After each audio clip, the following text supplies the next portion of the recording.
রানী বিলকিস ও হজরত সুলাইমান আলাইসাল্লামের বিবাহের বিস্ময়কর কাহিনী। একদা হজরত সুলাইমান আলাইসাল্লাম রাজ সিংহাসনে বসে রাজকার্য পরিচালনা করছিলেন। এমন সময় তিনি উপরের দিকে তাকিয়ে দেখলেন পক্ষীকুলের তার মাথার উপর পাখা মেলে ছায়াদানে ব্যস্ত রয়েছে, কিন্তু এদের মধ্যে তার প্রিয় পাখি হুদহুদ অনুপস্থিত রয়েছে। তখন তিনি হুদহুদের খোঁজ নিলেন, কোথাও তাকে পাওয়া গেল না। হযরত সুলাইমান আলাইহিস সালাম হুদহুদের উপর রাগান্বিত হলেন এবং বললেন, হুদহুদ বোধহয় পালিয়ে গেছে, না হয় সে বেঈমান হয়েছে। তাকে পেলে আমি জবাই করে দিব, না হয় শাস্তি দিব। এই কথা বলে তিনি একাব নামক এক দৈত্যকে হুদহুদের খোঁজে প্রেরণ করলেন। একাব অতি দ্রুত পথ চলতে আরম্ভ করলে কিছু দূর গিয়ে হুদহুদের সঙ্গে তার সাক্ষাৎ হলো। তখন একাব শাহেনশাহের রাগের কথা এবং তাকে তার খোঁজে পাঠিয়েছেন বলে হুদহুদকে জানায়। তখন বলে, আমি এক সুখবর নিয়ে এসেছি, যাতে শাহেনশাহ আমার সাথে আদৌ রাগ করতে পারবেন না। একাব জিজ্ঞাসা করলো, কি সেই সুখবর? হুদহুদ বলল, সে খবর শাহেনশাহর নিকট গিয়েই বলবো, সেখানে চলো। উভয়ে একত্রে শাহেনশাহর দরবারে এসে পৌঁছালো। হুদহুদ শাহেনশাহের সম্মুখে গিয়ে একগাল হেসে দিয়ে বলল, শাহেনশাহ, আমি এক নতুন শুভ সংবাদ নিয়ে এসেছি, যা শুনলে আপনি তার সয় খুশি হবেন। হযরত সুলাইমান আলাইহিস সালাম হুদহুদের বক্তব্য শুনে রাগ করলেন না এবং তিনি বললেন, কি খবর নিয়ে এসেছো, বলো।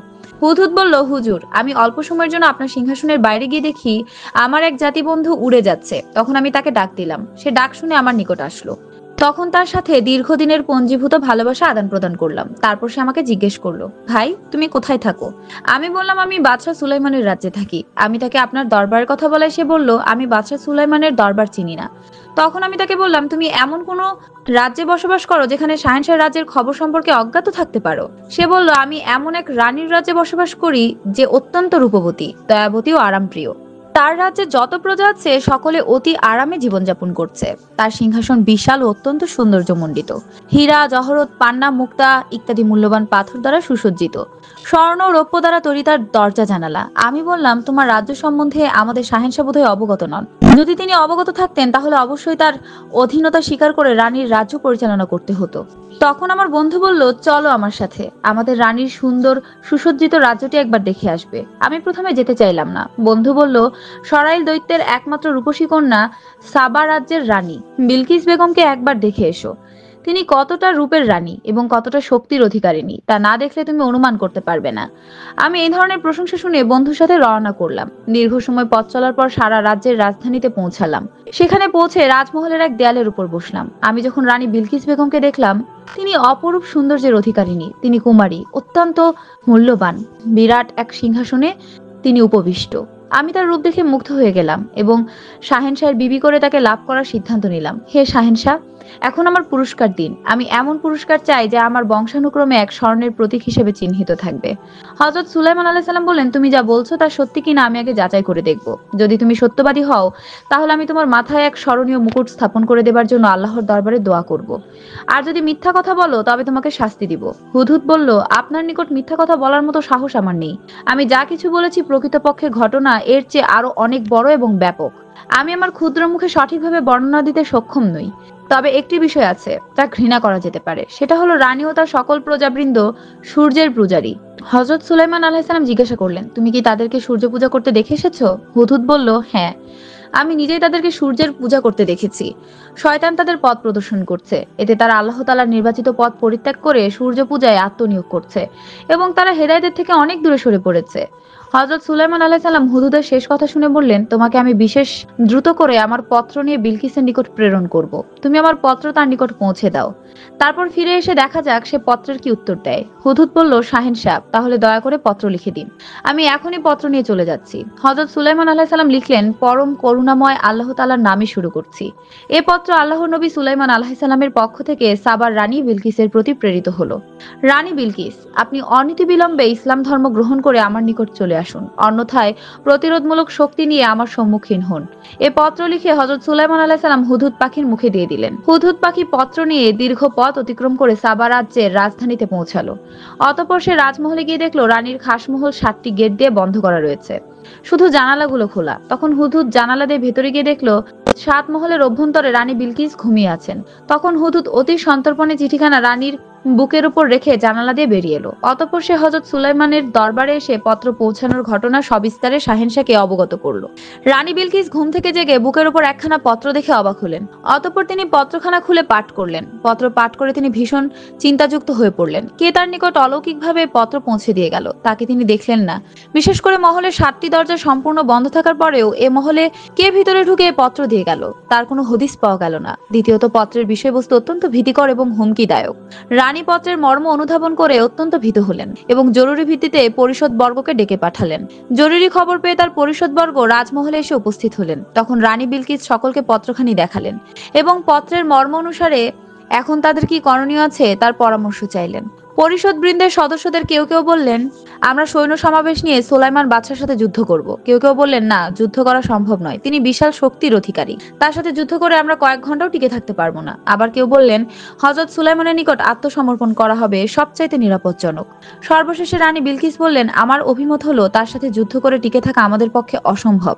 তার সম্পর্কে আমি যতদূর জানি তাতে সে সেখানে সসৈন্যে প্রবেশ করে সেখানে সবকিছু লণ্ডভণ্ড করে দেয়, অধিবাসীদেরকে চরম বেইজ্জতি করে ছাড়ে। এমত অবস্থায় তার রোষানলে পতিত না হয়ে প্রথমে তার নিকট উপঢৌকন প্রেরণ করা হবে বুদ্ধিমানের কাজ। তাতে কাছে ধরা এসে কি বক্তব্য করে তা শোনার পরে উপযুক্ত ব্যবস্থা গ্রহণ করা যেতে পারে।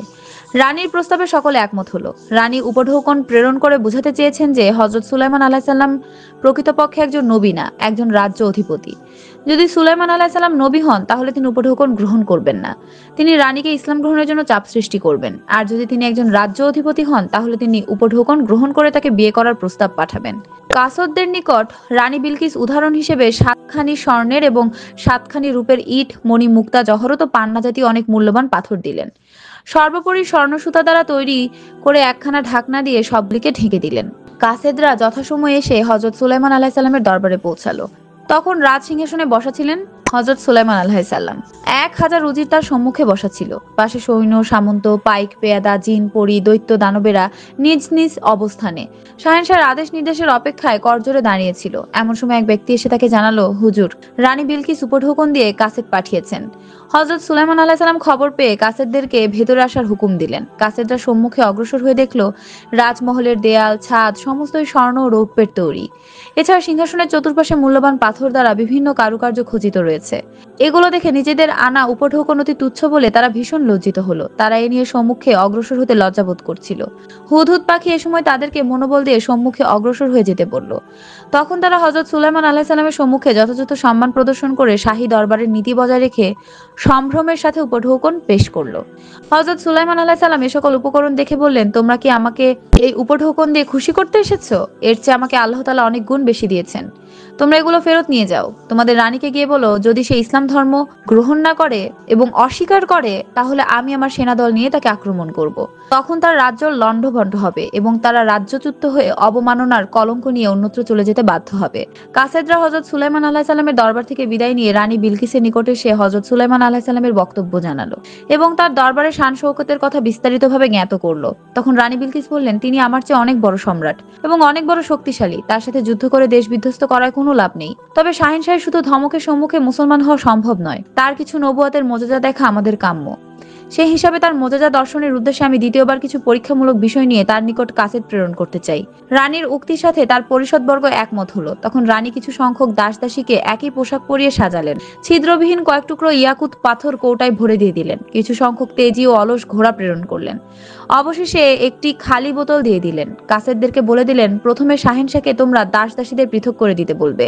পরে লোহা বা কোন অস্ত্র দ্বারা ছিদ্র না করে অন্য উপায়ে ইয়াকুত পাথর ছিদ্র করে গেঁথে দিতে বলবে। তৃতীয়ত, তেজি ও অলস ঘোড়াগুলোকে পৃথক করে দিতে বলবে। চতুর্থত, বোতলটিকে এমন পানি ভরে দিতে বলবে যা আকাশ অথবা মাটির পানি যেন না হয়। কাসেদরা রানীর নির্দেশ মোতাবেক এই সপ্তক খণ্ড জিনিস নিয়ে শাহেনশাহের দরবারে উপস্থিত হলো এবং শাহেনশাহের সম্মুখে রানীর বক্তব্য পেশ করলো।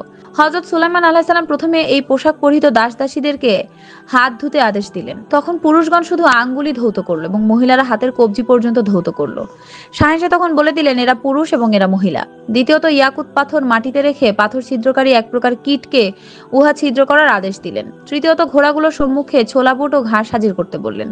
দেখা গেল অলস ঘোড়াগুলো তাড়াহুড়ো করে ছোলা বুট খেতে আরম্ভ করেছে এবং তেজি ঘোড়াগুলো একটু অপেক্ষা করে ঘাস খেতে আরম্ভ করেছে। তখন তিনি তেজি ও অলস ঘোড়ার পার্থক্য দেখিয়ে দিলেন। অতঃপর তিনি ঘোড়ার পৃষ্ঠে সওয়ারি উঠিয়ে দৌড়াতে আদেশ দেন। দীর্ঘ সময় দৌড়ানোর পরে যখন ঘোড়াগুলো ফিরে আসলো তখন তাদের শরীর থেকে টপ টপ করে ঘাম পড়ছিল। শাহেনশাহ সেই ঘামগুলোকে বোতল ভর্তি করে কাসেদকে নিতে বললেন। কাসেদ শাহেনশাহর কার্যকলাপ দেখে অবাক হলো এবং দ্রুত তার রানীর মহলে গিয়ে সবিস্তারে ঘটনার বর্ণনা করলো। তখন রানী বিলকিস বললেন, আমি শাহেনশাহর দরবারে যাব, তার নিকট আত্মসমর্পণ করব। রানী বিলকিস সফরের প্রস্তুতি নিতে আরম্ভ করলেন। তার সিংহাসন 7 মহলের মধ্যে রেখে 7টি দরজা তালা লাগিয়ে দিলেন। তিনি 100 দাসদাসী ও অসংখ্য সৈন্য নিয়ে যাত্রা করলেন। রানী রওনা করার খবর মুহূর্তের মধ্যে বাতাসে শাহেনশাহের নিকট পৌঁছে দিল। তখন হযরত সুলাইমান আলাইহিস সালাম রাজদরবার আরো পরিপাটি করার আদেশ দিলেন। ইতিপূর্বে শাহেনশাহর দরবারে কতিপয় পরশ্রীকাতর জিনেরা এসে খবর দিল যে রানী বিলকিস মানুষ নয়, জিন জাতির এক প্রাণী। তার পায়ের গোড়ালি থেকে উপরে পশমে পরিপূর্ণ। এটাই তার জিন জাতি প্রাণী হওয়ার প্রধান প্রমাণ। এছাড়াও সে একজন হাবা টাইপের মহিলা এবং তার জ্ঞান বুদ্ধি বলতে কিছুই নেই। হযরত সুলাইমান আলাইহিস সালাম বিষয় দুটি পরীক্ষা করার জন্য তিনি তার সিংহাসনের সম্মুখে একটি খোলা নহর তৈরি করলেন, যেটাতে পানি সর্বদা প্রবাহিত হতে থাকতো। তিনি এই প্রবাহিত নহরের উপর বিরাট এক স্বচ্ছ কাঁচের আয়না রেখে দিলেন। সাধারণভাবে দৃষ্টি করলে আয়নার আবরণটি দেখানো যায় না, শুধু প্রবাহিত পানি দেখা যায়। এটার উপর দিয়ে রানীর আগমনের আয়োজন করলেন শাহেনশাহর দরবারে। শাহেনশাহর দরবারে রানীর আগমনের ব্যাপারে আরেকটি সমস্যা দেখা দিল। রানী বিলকিস এক রাজ্যের বাদশা। তিনি যখন হযরত সুলাইমান আলাইহিস সালামের দরবারে আসেন তখন তার জন্য একটি মর্যাদাবান আসন প্রয়োজন। কিন্তু শাহেনশাহর দরবারে তার নিজস্ব সিংহাসন ছাড়া অনুরূপ মর্যাদাবান কোনো আসন ছিল না। তাই বিষয়টি নিয়ে সকলে চিন্তিত হয়ে পড়ল এবং হযরত সুলাইমান আলাইহিস সালামকে অবগত করালো। হযরত সুলাইমান আলাইহিস সালাম তখন বললেন, রানী বিলকিসের যে নিজস্ব সিংহাসনটি আছে সেটিকে তোমরা নিয়ে আসো। উক্ত সিংহাসনেই তাকে উপবেশন করানো হবে। হযরত সুলাইমান আলাইহিস সালামের আদেশক্রমে জিনেরা এসে বলল, হুজুর, আপনার হুকুম পেলে আমরা কয়েক ঘন্টার মধ্যে রানীর সিংহাসনে এনে হাজির করতে পারবো। হযরত সুলাইমান আলাইহিস সালাম বললেন, অতটা সময় নেওয়া সম্ভব নয়, এর মধ্যেই রানী বিলকিস এখানে এসে উপস্থিত হবে। ইফরিত নামক এক জিন এসে বলল, হুজুর, আপনি আপনার আসনে বসা আছেন, এখান থেকে দাঁড়াতে যতটুকু সময় প্রয়োজন এই সময়ের মধ্যে আমি রানী বিলকিসের সিংহাসনে নিয়ে আপনার সামনে উপস্থিত করতে পারবো। হযরত সুলাইমান আলাইহিস সালাম বললেন, আরো কম সময়ের মধ্যে কি কেউ উপস্থিত করতে পারবে? তখন হযরত সুলাইমান আলাইহিস সালামের দরবারে থাকা আশেফ ইবনে বরফিয়া নামক এক দরবেশ বলল, হুজুর, আমি চোখের পলকে রানী বিলকিসের সিংহাসন আপনার সামনে উপস্থিত করে দিতে পারি। হযরত সুলাইমান আলাইহিস সালাম তখন আশেফকে সিংহাসন হাজির করার নির্দেশ দিলেন। আশেফ ইবনে বরফিয়া রানীর 7 মহলের দরজা খুলে মাটির নিচ দিয়ে রানী বিলকিসের সেই সিংহাসন সুলাইমান আলাইহিস সালামের দরবারে চোখের পলকে উপস্থিত করে দিলেন। হযরত সুলাইমান আলাইহিস সালাম সিংহাসন দেখে বললেন, এটার কিছু সংস্কার করো। সম্মুখের পাথরগুলো পরিবর্তন করে নতুন পাথর লাগিয়ে দাও, যাতে সিংহাসন চিনতে রানীর একটু অধিক চিন্তা ভাবনা করতে হয়।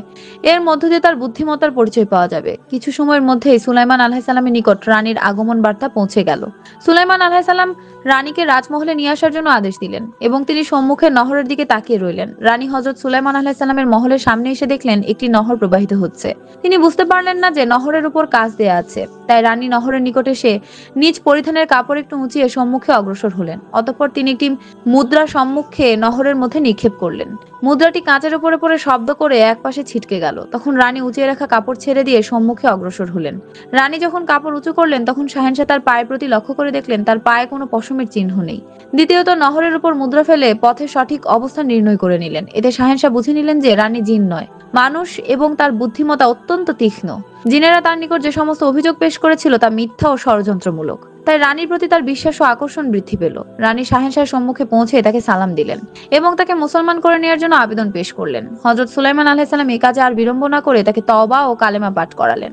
রানী তখন শাহেনশাহের বিবাহিতা স্ত্রী রূপে ধন্য হবার আকাঙ্ক্ষা পেশ করলেন। সুলাইমান আলাইহিস সালাম বললেন, সেটা পরে হবে, এখন আপনি আমার পাশের সিংহাসনে উপবেশন করুন।